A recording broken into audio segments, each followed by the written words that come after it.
பிள்ளைகளே, நீங்கள் தேவனால் உண்டாயிருந்து அவர்களை ஜெயித்தீர்கள்.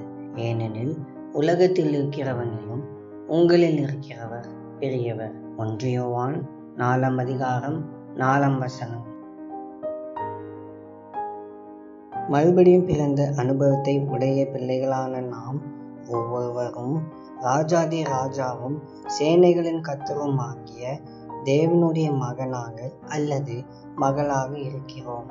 நாம் ஆண்டவருடைய குடும்பத்தின் ஒரு பகுதியாக இருக்கிறோம். நாம் அவருடைய சாயலில் படைக்கப்பட்டோம். தேவன் நம்மை நேசிக்கிறார். அவர் நம்மை ஒரு நோக்கத்திற்காக படைத்தார்.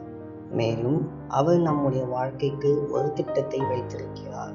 இவைகளை நாம் பிரச்சனைகள் அல்லது போராட்டங்களை சந்திக்கின்ற வேளைகளில் நினைத்து பார்ப்போமே, ஆனால் நம்முடைய விசுவாசம் வெல்லப்படும். நாம் வாழ்க்கையில் வளர்ச்சியை காண்போம். அன்பின் பரலோக தந்தையே, இந்த நல்ல நாளுக்காக நன்றி. கர்த்தாவே, இந்த நாள் முழுவதும் உம்முடைய சித்தத்தை நாங்கள் செய்ய எங்களுக்கு கிருபையை தாரும்.